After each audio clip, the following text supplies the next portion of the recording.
The office clock struck 3 a.m., its chime echoing through the empty halls. Jonathan Fletcher, a software engineer by day and an amateur historian by night, stretched his aching back. He'd been poring over ancient manuscripts for hours, driven by an inexplicable urge to uncover the mysteries of Arthurian legend. As he reached for his coffee mug, the room seemed to shimmer. He blinked, chalking it up to exhaustion, but the shimmer intensified, coalescing into a bright, pulsating light.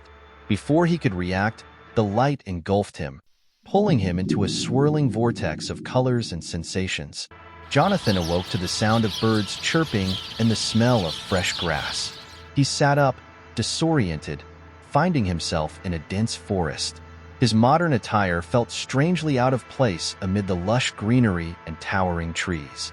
Panic surged through him as he realized he was no longer in his office, nor anywhere familiar. "Hello?" he called out, but only the rustle of leaves answered. Gathering his wits, he began to walk, hoping to find someone who could explain what had happened. After what felt like hours, he stumbled upon a dirt path leading to a clearing. There, he saw a group of people dressed in medieval garb, gathered around a wooden cart. "Excuse me," Jonathan approached cautiously. "Can you tell me where I am?" One of the men, tall and broad-shouldered, looked at him with suspicion. "You're in the land of Camelot, stranger. And you look like no man I've ever seen." Jonathan's heart raced. Camelot? It couldn't be. Yet, the setting and the people's attire suggested he had somehow traveled back to the time of King Arthur. He struggled to come to terms with his new reality, but knew he had to adapt quickly. The man who had spoken stepped forward. "I am Sir Gareth, a knight of the Round Table. And who might you be?" "Jonathan," he replied, choosing to omit his last name. "I'm a traveler from a faraway land." Sir Gareth's eyes narrowed. "If you seek shelter in Camelot, you must prove your worth. Tomorrow, you will face a challenge. Fail, and you shall be banished." Jonathan nodded, understanding he had no choice. That night, he was given a small tent to sleep in, but rest eluded him. The weight of his predicament pressed heavily on his mind. At dawn, Jonathan was led to a clearing where knights and villagers had gathered to witness his trial. Sir Gareth approached, holding a sword and a shield. "You must retrieve the golden chalice from the heart of the enchanted forest.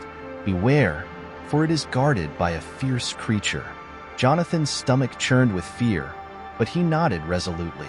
Armed with the sword and shield, he ventured into the forest. The dense trees soon swallowed the sounds of the village, leaving him in eerie silence. Hours passed as he navigated the labyrinthine forest, every rustle of leaves making his heart jump. Suddenly, a roar echoed through the trees. Jonathan turned to see a massive, serpentine creature with scales that glinted like gold in the dappled sunlight.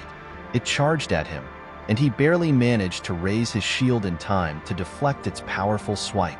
The creature circled Jonathan, its eyes glowing with intelligence. This was no mindless beast. It was calculating, waiting for an opening. Jonathan realized brute force wouldn't win this fight.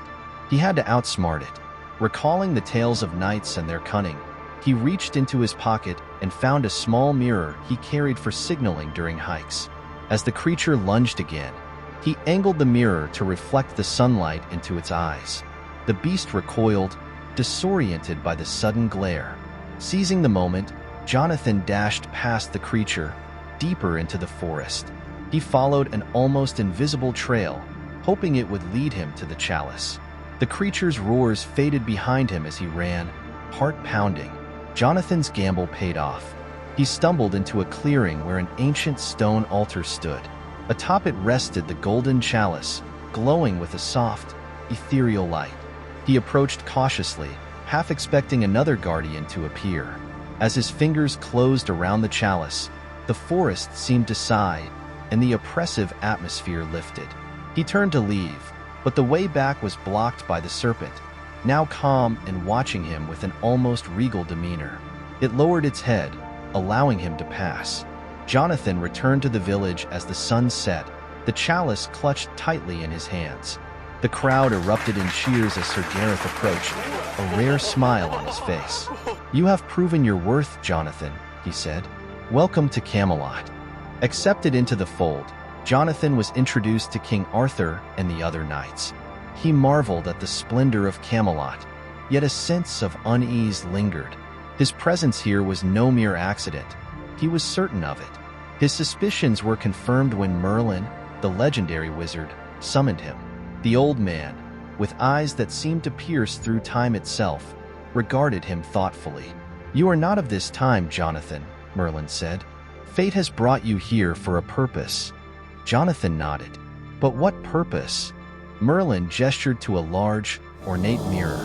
As Jonathan peered into it, he saw glimpses of the future: wars, devastation, and a shadowy figure wielding immense power. "You must prevent this future," Merlin intoned. "A great evil will rise, and only you, with your unique knowledge and skills, can stop it."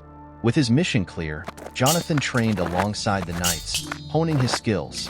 He formed bonds with them, especially with Sir Gareth, who became both a mentor and a friend.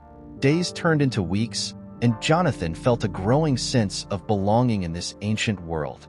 The day of reckoning arrived sooner than expected. The dark figure from Merlin's vision, Morgana Le Fay, launched an assault on Camelot. Her army of dark creatures and sorcerers seemed unstoppable.